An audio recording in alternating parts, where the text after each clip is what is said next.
Hey guys, today we are doing Dustwallow Marsh.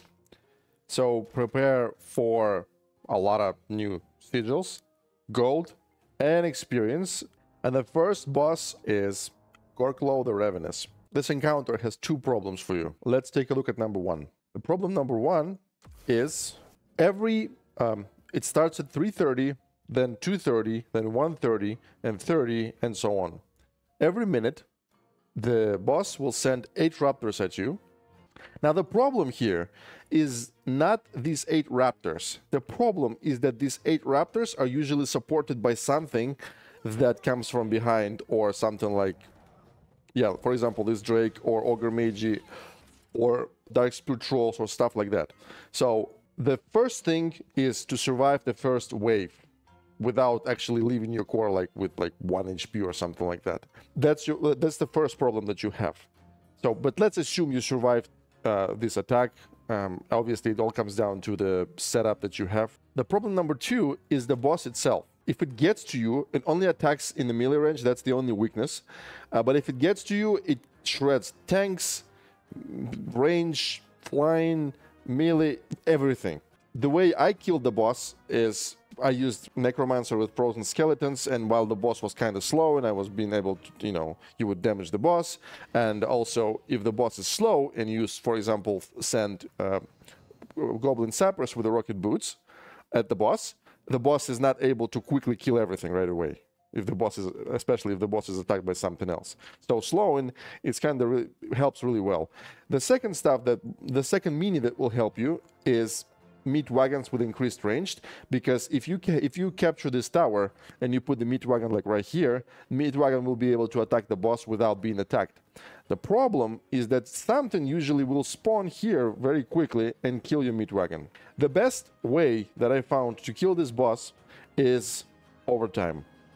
Yep, overtime. When you get into overtime, and if you ideally you should have this tower captured, if you do, you just throw enormous amount of stuff at the boss, and the boss will simply not be able, if it's slowed, it will not be able to kill everything quickly, and that's how you kill the boss. Long story short, you survive the first wave, you capture this tower, and you wait for the overtime if you can't kill the boss earlier. And when the overtime starts, you unleash everything from here, right at the boss, and this is how you kill the boss. And that's pretty much it. I'm going to show you the footage from my stream, so I will not be talking a lot. You will see how terrible I look when I'm playing. I cannot speak, and I say like 2 words maybe, or 3 words per encounter.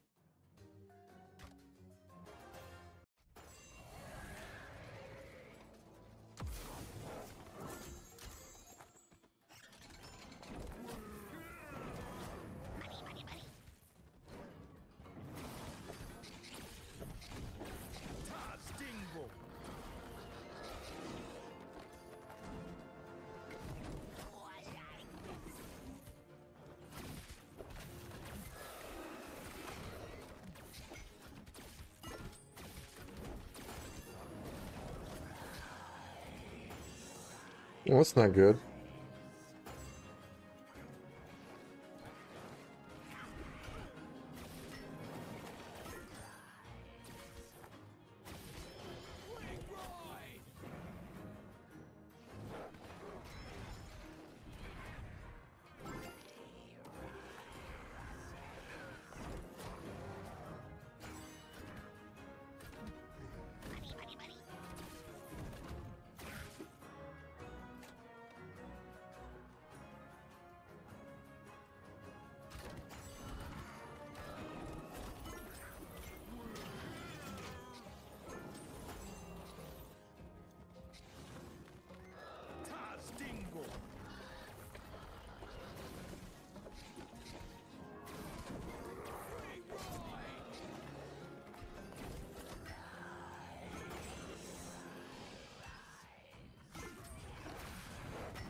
Okay. Now we're talking. No. We are not. Fucking bullshit. Oh.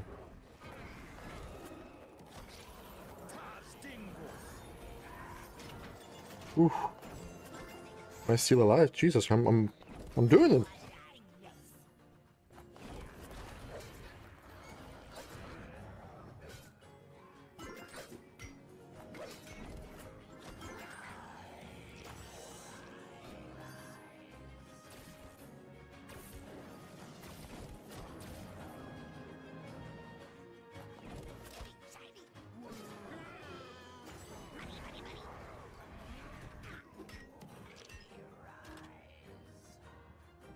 Ooh. Okay.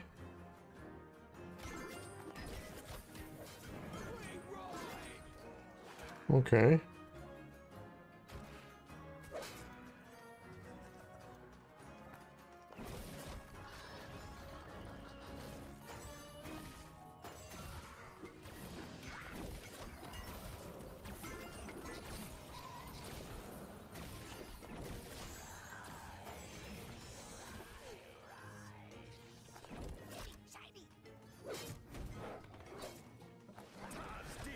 Oh shit, oh fuck, oh no.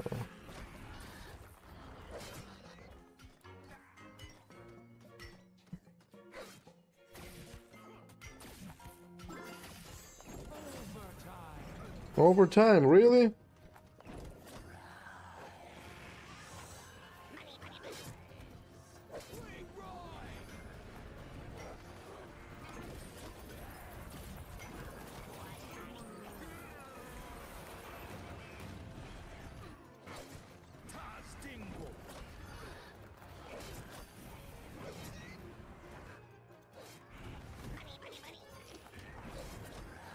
Come on, bruh! Nothing.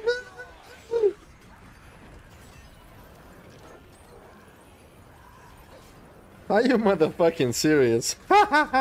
Boss number 2, Tabitha. The normal mechanic, when you are around this ladies here, you get buff. Depending, like you see on the ground, it kind of shows what you're gonna get: regeneration, bloodlust, and invisibility. They throw it at everybody. Enemy units, your units, everything. Kobolds. And heroic mechanic, you don't get any buffs. Only the enemies do. That is the heroic mechanic. So Tabitha herself attacks with elemental damage. That's why your best tank for this encounter is fire elemental. Also, fire elementals are part of the enemy's pool, so you will be able to steal it with Banshee. The way you defeat this encounter is just you get the right setup. There is nothing you can do about the heroic mechanic. You just have to suck it up, unless you guys will figure out some new strategies. It's all about the right setup, I think. Here's what I did.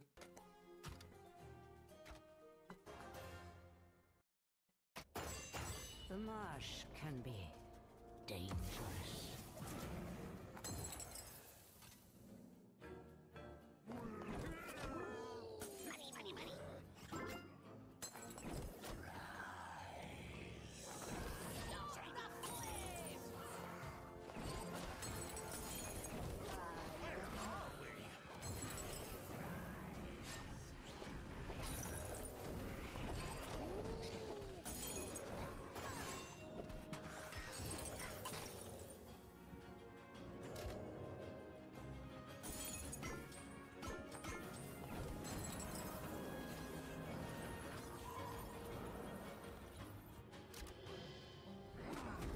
Whoa.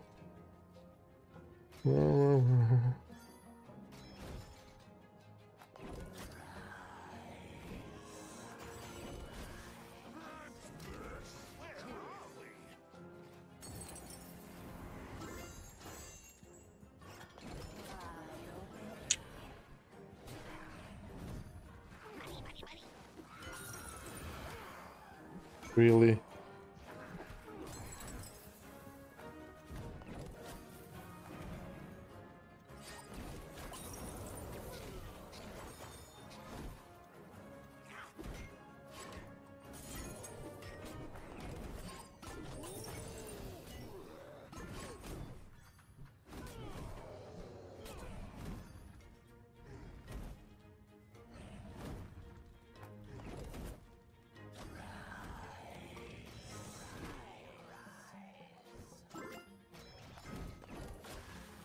Finally.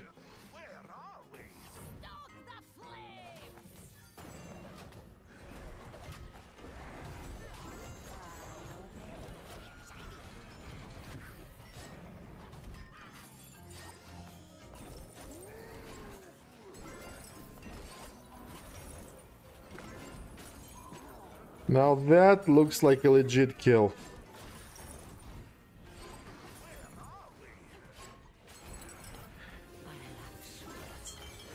Darkmist BroodQueen is boss number 3.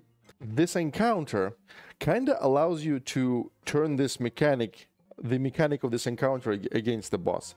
First of all, I don't know what the heroic mechanic, what the difference between normal and heroic is, but here's how to make your life much easier in here.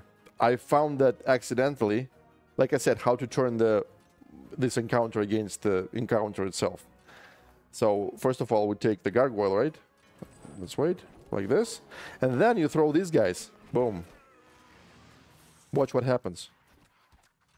So every spider here is going to be turned into your vulture. So all of that is going to be your vultures, pretty much, okay? You will see how much fun it is during the encounter, actually. So the idea here is that even if you don't want to use vultures, or maybe they're too low level, you don't want to use them, stuff like that. You don't really need any talents, you can just go like this. There's a few things that you might need. Number one, try to use flying minis against these spiders, because they will not be affected by spiders and their mechanics at all. Number two, have Blizzard, because Blizzard, first of all, can destroy all that without you actually having problems, because like I said, when they explode, they poison everything. You don't want that, right? And also the Blizzard with the talent, it stops, the tower gets frozen. You cannot attack. So you can pretty much have like some kind of one unit that attacks, throw Blizzard in here, for example, and it will clear everything. Blizzard will kill all the spiders, all the eggs, the tower will be frozen, and 1 DPS is enough to get the tower, usually. It's pretty much, it's very easy fight. Like I said, if you use vultures, it's a lot of fun. Take a look at my setup and how I did the fight. Again, all of that is going to come from my stream, so I will not be giving you the live commentaries here. Let's try.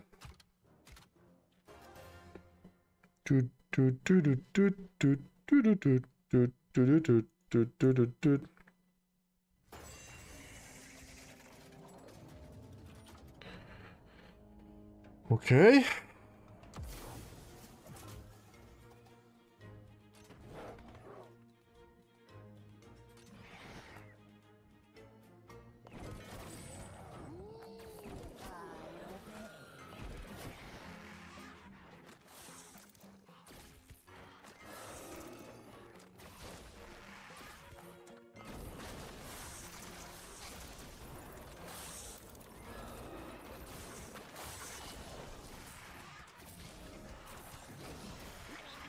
Look at that shit.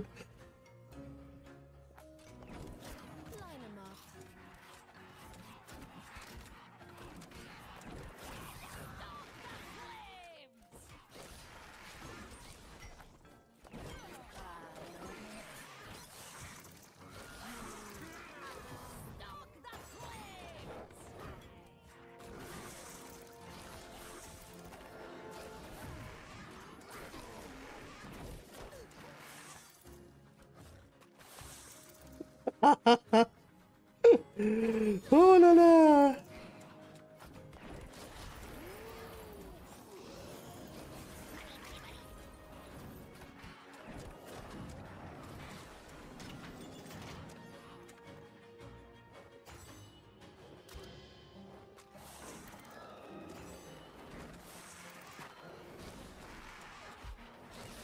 I barely understand what the hell is going on.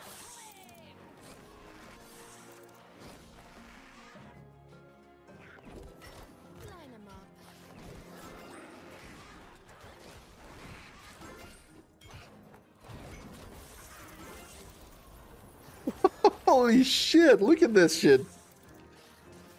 Oh la la la la. This is amazing.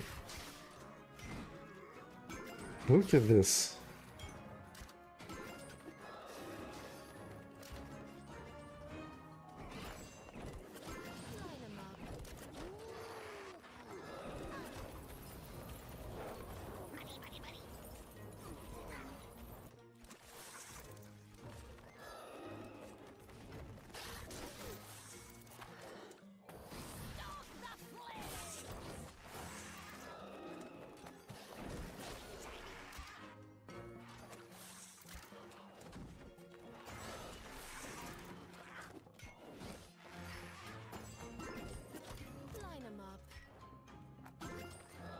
And if you split them in both sides like that. Yeah. You just need this talent that nobody ever takes, actually. Man, this was so, like, this is a discovery for me.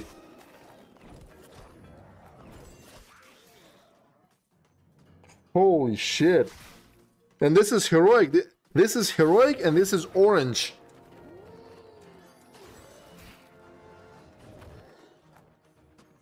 Like, I don't even know what...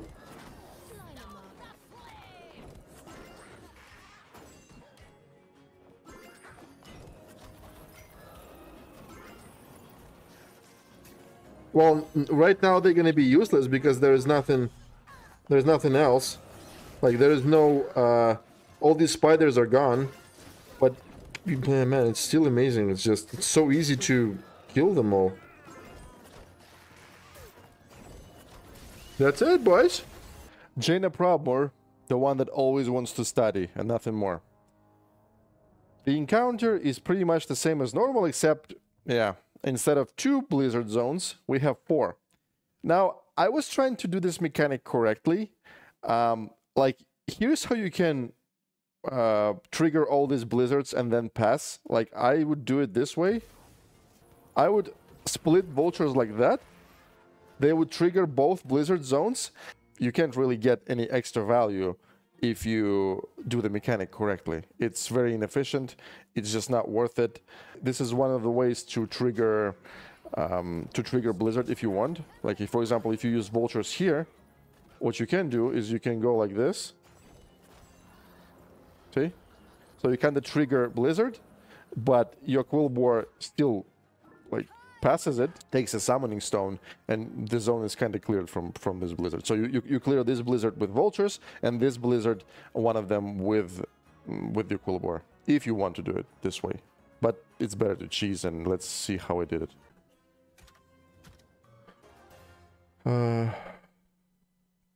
They changed wrong. That's why I was confused. So the idea was we go like this. So we're going to use blizzard on the right and on the left side, like that, like that, like that, like that, and then we're gonna go and take. Ah, it's not gonna happen.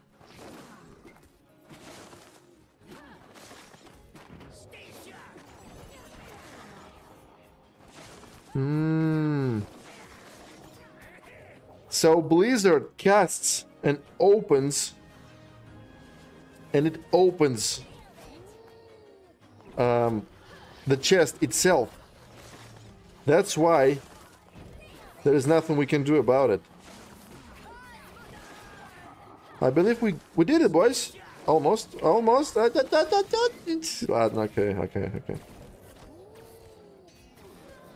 Okay. Emberstrife is the final boss of Dustwallow Marsh. What you need to know about this boss is, I believe the heroic mechanic has these 2 drakes. Don't know if normal has them, but let's pretend normal doesn't. And more importantly, the boss sends these 2 bandits to get these chests. Because if you remember in normal, there's like nobody gets these chests. The only problem with these chests is that the boss patrols this way and can kill your unbound minis while they get in the chest. But now these bandits are going to be taking your chests, and these bandits have a gold talent. So, by the way, for those who don't know, the more gold the AI has, the more problems you're going to have. It's not just taking the gold from you, it's actually using the gold against you. Here's what else I noticed. I'm not saying anything, I'm not trying to, I think it was an accident, but if you put eggs like this in this cave, for some reason, nothing, you see? Nothing spawns here. I don't understand why it's so. The only problem is that, first of all, I don't think it's intentional, right? Second, when the boss comes here, the party is over. But maybe it will help somebody. Who knows? So, long story short, you have to take care of the bandits. And you have to have a right setup for this boss, because as you can see, the enemies pool includes has the molten giants here. Other than that, you kill this boss exactly the way you kill Falstad. There is absolutely nothing else to worry about.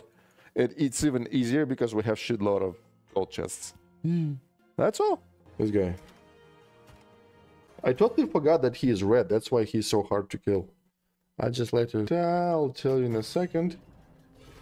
CSRCPY to my tablet using the USB cable, because I don't trust... My god. I don't trust this... What's it called? Sorry. I do not trust this Wi-Fi. Guys, I apologize. Let me do the take, and then I'll... Okay, so it goes like this.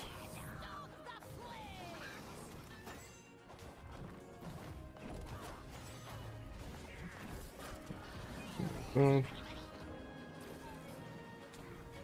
guess I missed it.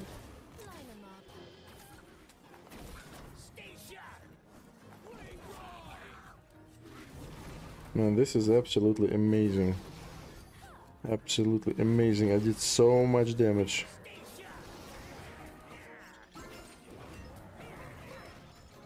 To this thing here.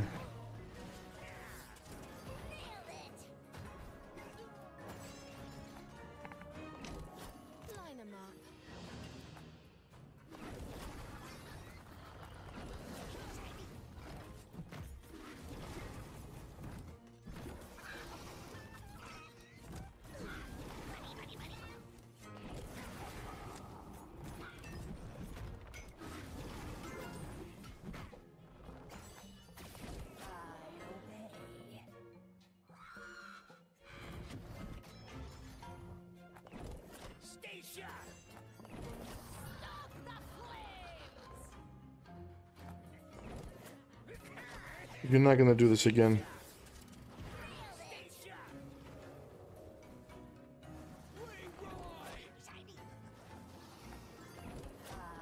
That's not gonna happen now. No. Don't even think about it.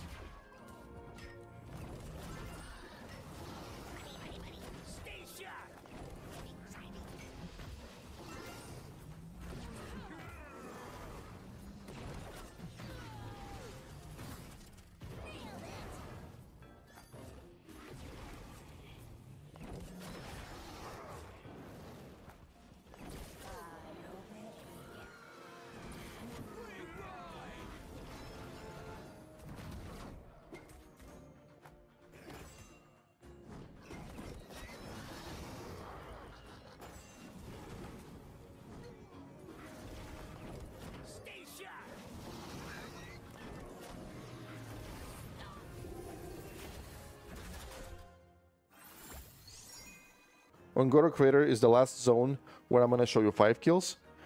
Starting from Winter Grasp, I'm going to be showing you all the 25 kills for each family, because things get ridiculously hard and you need to know exactly what they do and how I do it. Okay? Subscribe, unsubscribe, talk trash.